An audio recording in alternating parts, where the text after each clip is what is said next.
I smoothed down the crisp white lab coat, a familiar ritual that always seemed to settle my nerves. Today, however, the fluttering in my stomach had less to do with the usual pre-shift jitters and more to do with the new arrival. Cape Coral Memorial Hospital, despite its idyllic coastal location, wasn't exactly a hotbed of fresh talent. Most new hires were seasoned professionals looking for a change of pace, not bright-eyed recent graduates. So, when I heard whispers of a new nurse joining our team, curiosity piqued within me. Her name, I learned, was Natalie Foster. I spotted her across the bustling nurses' station, a vibrant splash of color amidst the sterile white and pale blue. Her fiery red hair was pulled back in a messy bun, a few rebellious strands framing a face that was both striking and approachable. She had the kind of effortlessly captivating beauty that came from within, radiating a warmth that drew people in.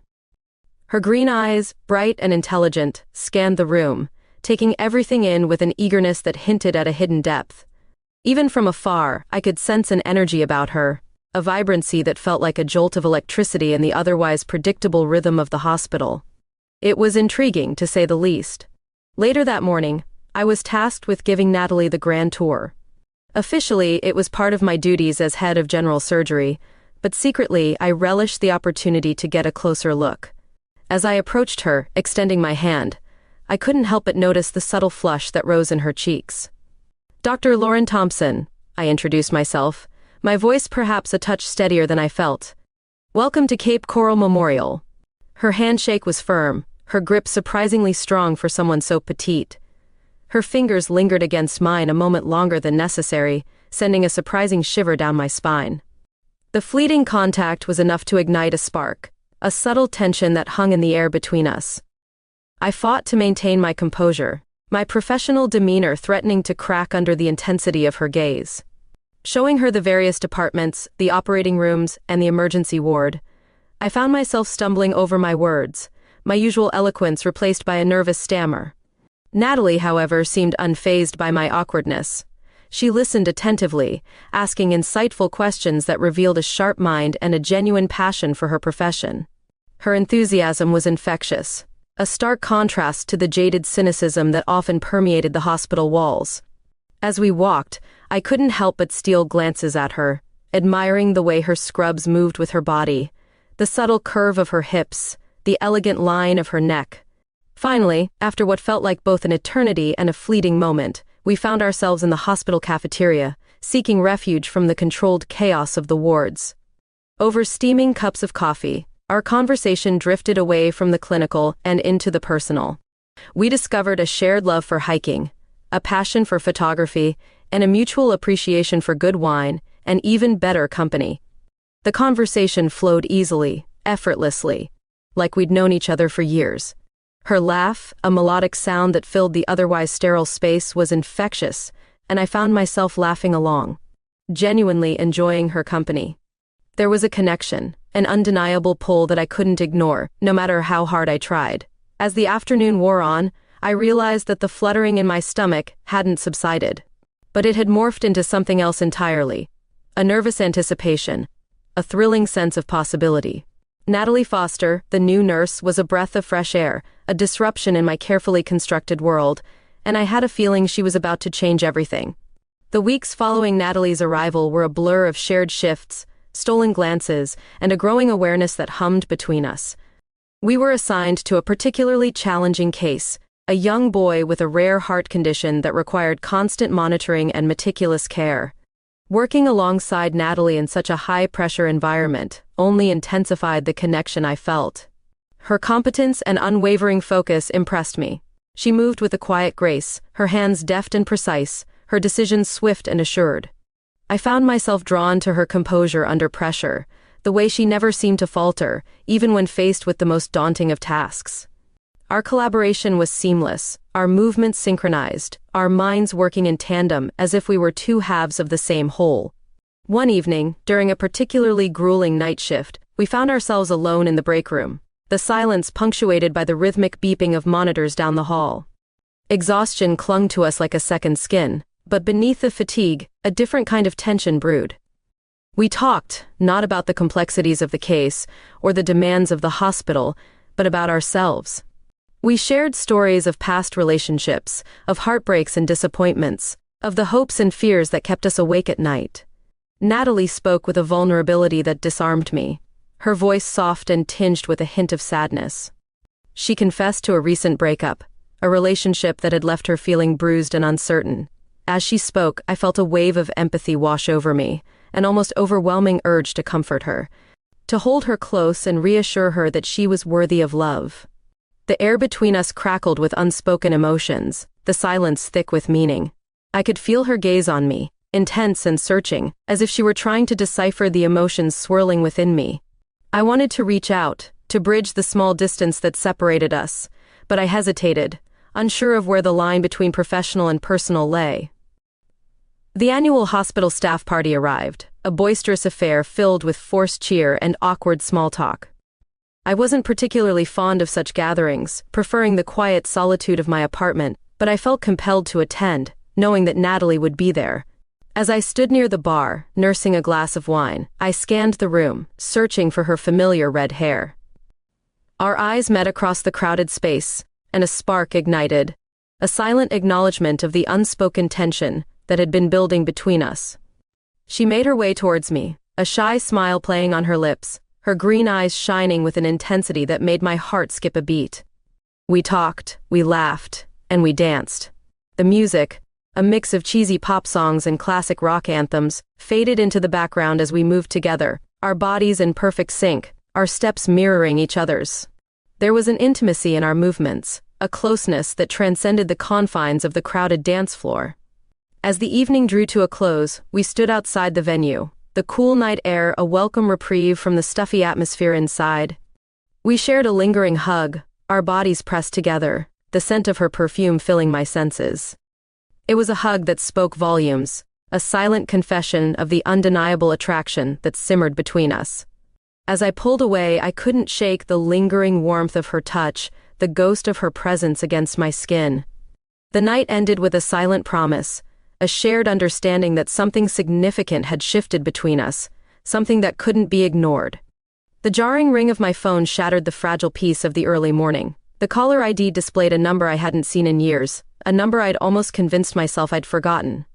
It was my estranged sister, Emily. A knot of apprehension tightened in my stomach. Our relationship had been strained for years, a tangled web of misunderstandings and unspoken resentments. We'd drifted apart, our lives diverging on separate paths, our communication dwindling to the occasional stilted phone call on birthdays and holidays. Hesitantly, I answered. The voice on the other end wasn't Emily's, it was a detached, professional tone, informing me that my sister had passed away. A sudden, unexpected cardiac arrest. The words hit me like a physical blow, stealing the air from my lungs. A wave of nausea washed over me, and I stumbled back against the wall, my hand flying to my mouth to stifle a sob. Emily was gone, just like that. All the years of unspoken words, of unresolved conflicts, of missed opportunities, crashed down on me with the force of a tidal wave. The sterile white walls of the hospital locker room seemed to close in on me. The news of Emily's death echoed in my ears, a relentless reminder of the fragility of life. Grief, raw and overwhelming, consumed me. I sank to the cold tile floor, my body shaking with uncontrollable sobs. Years of suppressed emotions, of carefully constructed walls, crumbled around me. I felt lost and alone, adrift in a sea of sorrow. I couldn't breathe, couldn't think, couldn't process the crushing weight of my loss. The sterile environment of the hospital, usually a sanctuary of order and control, suddenly felt suffocating, amplifying the chaos that raged within me. The metallic tang of antiseptic filled the air, a stark contrast to the bitter taste of tears that streamed down my face. A gentle hand on my shoulder brought me back to the present.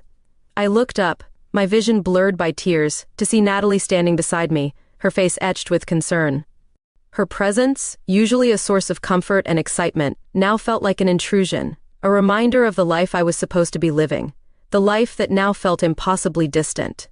Yet, there was a warmth in her eyes, a genuine empathy that cut through the fog of my grief. She knelt down beside me, her hand still resting on my shoulder, offering a silent reassurance.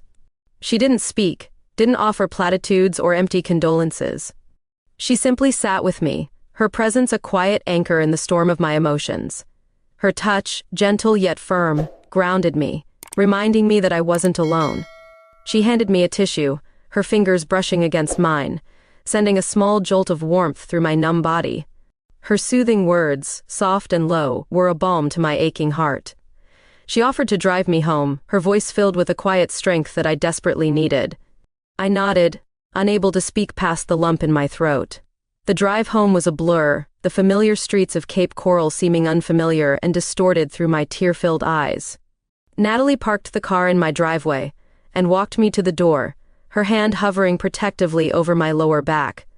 She insisted on coming inside, her concern evident in her worried gaze. She made me a cup of tea, its warmth spreading through my chilled body. As I sat on the couch, wrapped in a blanket, Natalie sat beside me, her presence a silent comfort.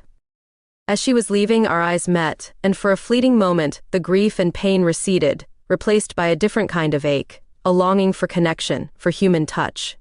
Our lips almost touched, a silent question hanging in the air. But the moment passed, broken by the weight of the unspoken words, the unresolved emotions that still lingered between us. She pulled away, a flicker of regret in her eyes, and with a soft goodnight she was gone, leaving me alone to grapple with the emptiness that echoed within me. The funeral was a somber affair, a muted gathering of family and friends I hadn't seen in years. The small chapel was filled with the hushed whispers of condolences, the scent of lilies heavy in the air. I felt numb, detached, as if I were watching the proceedings from a distance, my body a vessel moving through the motions without feeling the weight of my grief. Standing by the graveside, the cold earth beneath my feet, I felt a wave of despair wash over me. The finality of Emily's death, the irreversible separation, hit me with renewed force. I struggled to maintain my composure, my carefully constructed facade threatening to crack under the pressure of my emotions. Then, I saw her. Natalie stood at the back of the crowd, her presence a beacon of warmth in the sea of somber faces. I hadn't expected her to come. We hadn't spoken since the night of Emily's death, the awkward almost kiss hanging between us like an unspoken question. Yet, there she was, her green eyes filled with a quiet understanding, her presence a silent offering of support. Back at my apartment, the silence felt heavy, oppressive. The emptiness of the rooms echoed the emptiness within me. Natalie had insisted on accompanying me, her quiet concern a comforting presence in the face of my overwhelming grief. We sat on the couch, a bottle of wine between us, the silence punctuated by the occasional sniffle and the clinking of glasses. We didn't talk about Emily, not directly. Instead, we talked about family, about the complicated relationships that bind us, the unspoken resentments that fester beneath the surface. Natalie shared stories of her own family, of the challenges and triumphs that had shaped her into the woman she was today. Her voice, soft and soothing, washed over me, calming the turbulent waters of my emotions. Our fingers brushed against each other as we reached for the wine bottle, the contact sending a shiver of awareness through me. The air between us thickened, charged with an unspoken tension. As the evening wore on, the wine loosened the tight knot of grief in my chest, allowing a flicker of warmth to seep through. The conversation lulled, and we sat in comfortable silence, the only sound the gentle hum of the refrigerator in the kitchen.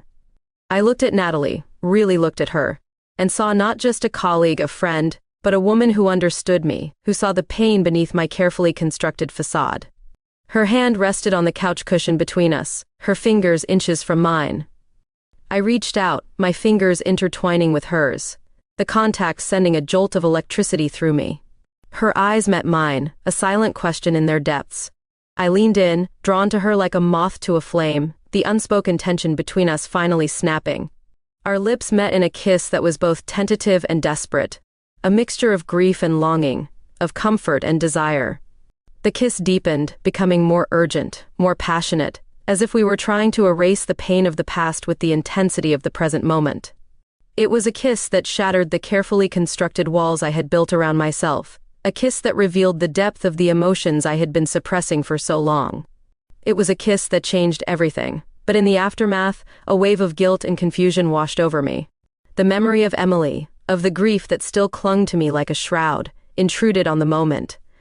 I pulled away, my breath coming in ragged gasps, my mind reeling from the intensity of the experience.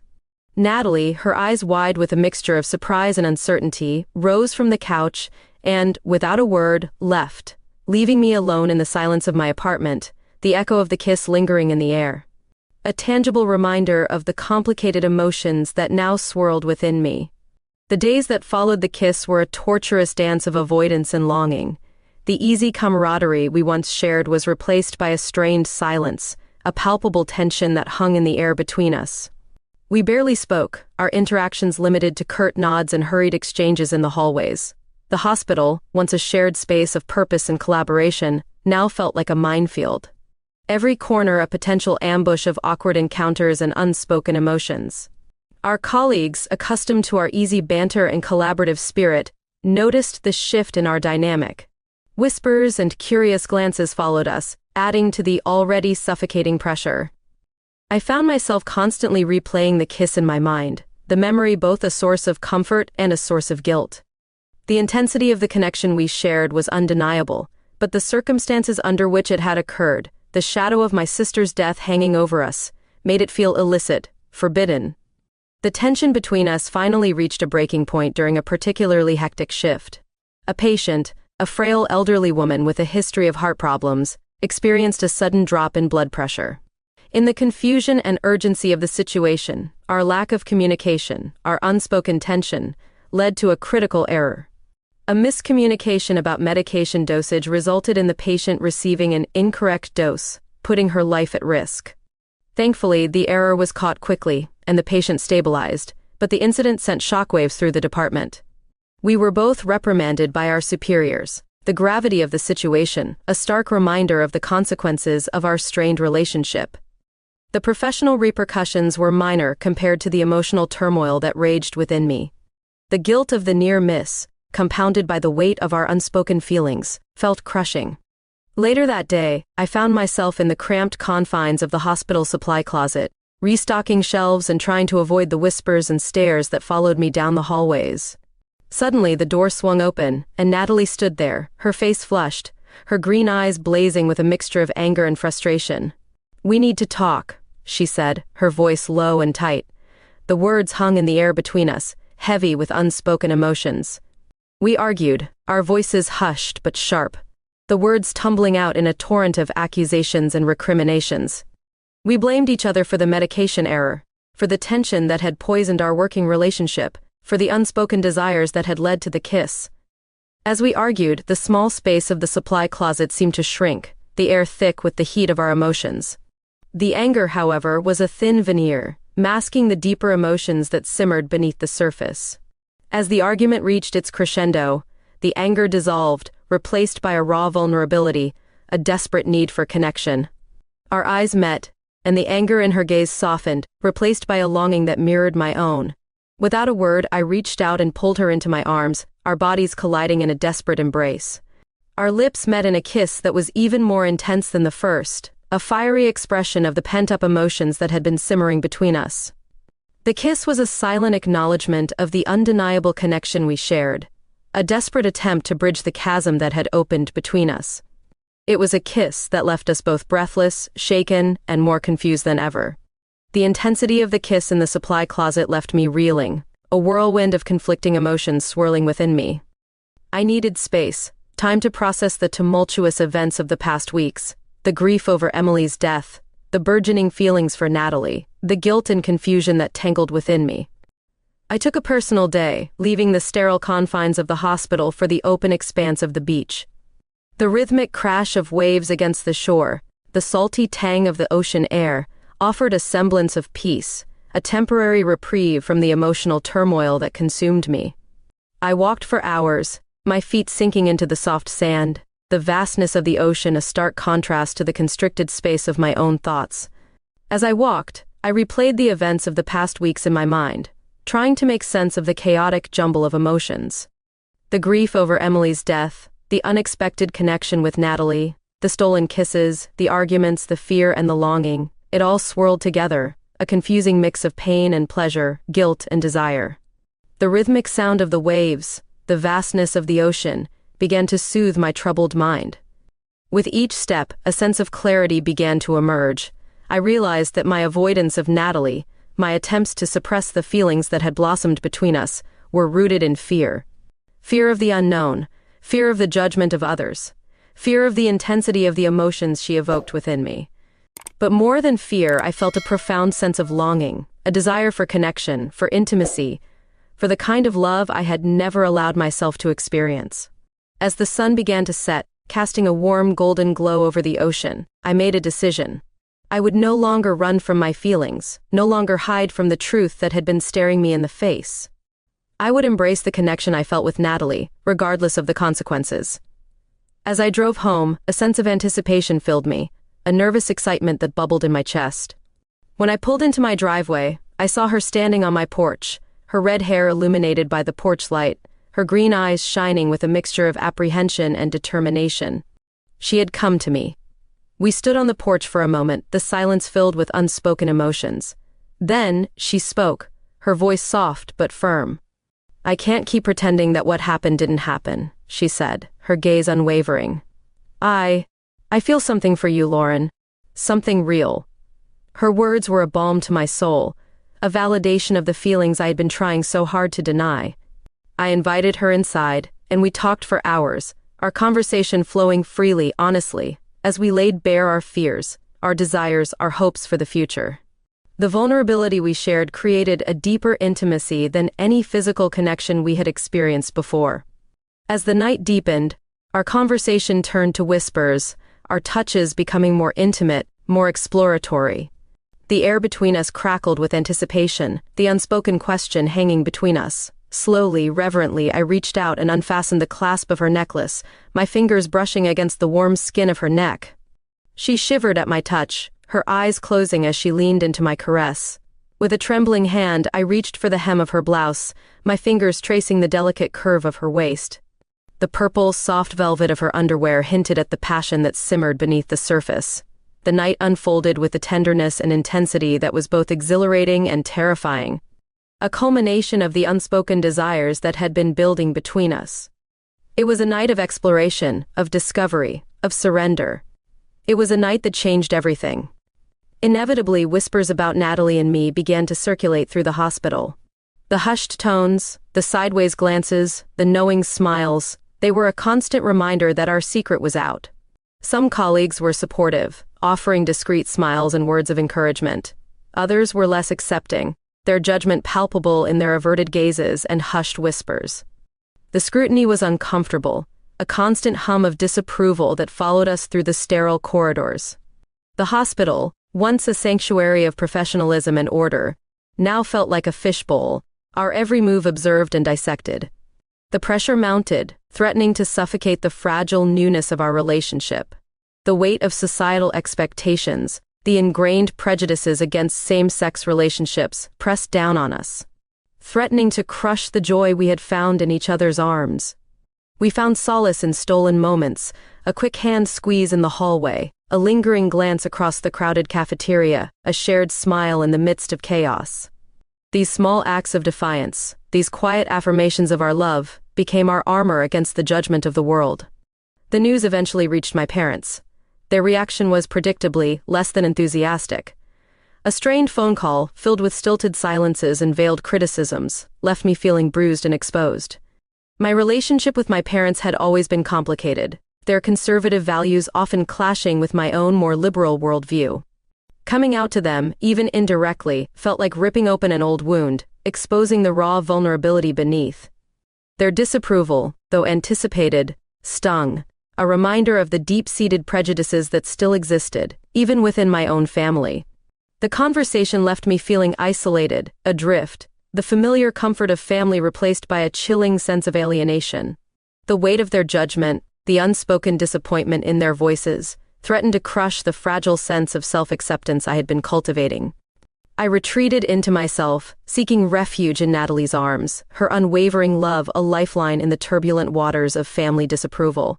Her acceptance, her unconditional love, was a balm to my wounded spirit, a reminder that true family wasn't defined by blood but by the bonds of love and acceptance. Despite the external pressures, our bond deepened.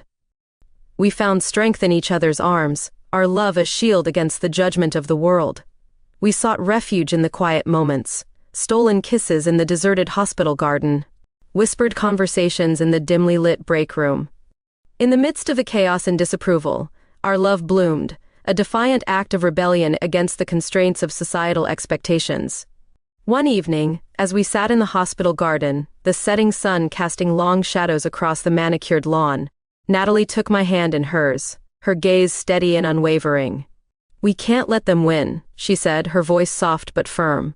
"We can't let their fear and prejudice dictate our lives." Her words resonated deep within me, a powerful affirmation of the love we shared. We talked about the future, about the challenges that lay ahead, about the strength we found in each other. We talked about creating a life together, a life built on love, acceptance, and mutual respect.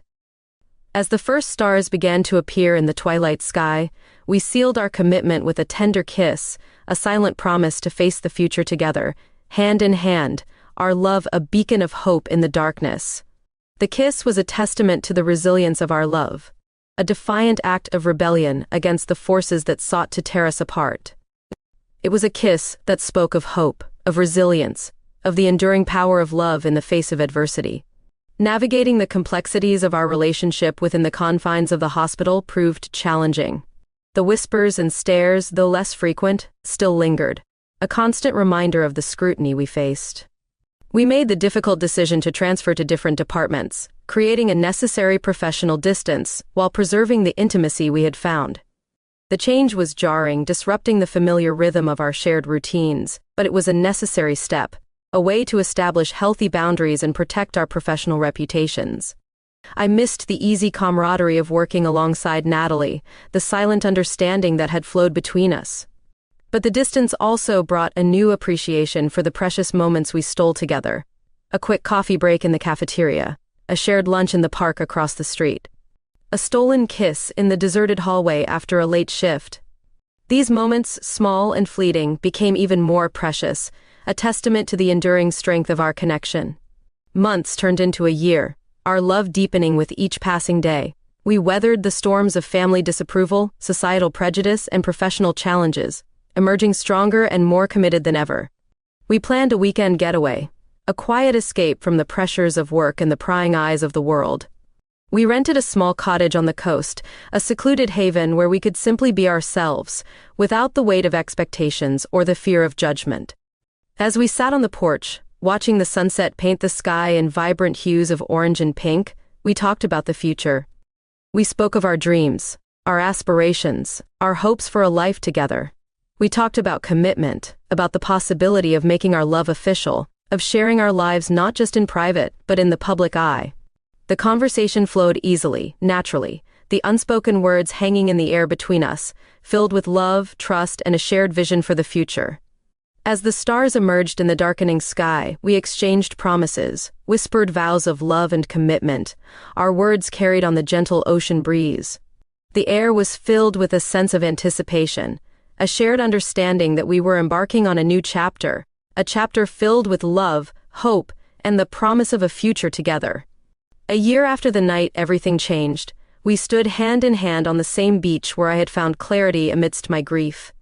The setting sun cast a warm golden glow on the sand, mirroring the warmth that radiated within me. We had chosen this place, this beach that had witnessed my tears of sorrow and my burgeoning feelings for Natalie, as the backdrop for a new beginning. A small gathering of friends and colleagues, those who had supported us through the challenges and triumphs of the past year, formed a circle around us. My parents, their initial reservations softened by time and understanding, stood proudly beside Natalie's family, their smiles a testament to the power of love and acceptance. As we exchanged rings, simple bands of gold that symbolized the enduring strength of our commitment, I looked into Natalie's eyes, her green eyes shining with love and happiness. In that moment, surrounded by the people who mattered most, with the rhythmic crash of waves against the shore as our soundtrack, I realized that sometimes, the greatest love stories begin in the most unexpected places. Born from grief and adversity, blossoming into something beautiful and enduring. The salty air filled my lungs, and as I leaned in to kiss my wife, the setting sun painting the sky in a breathtaking display of color, I knew that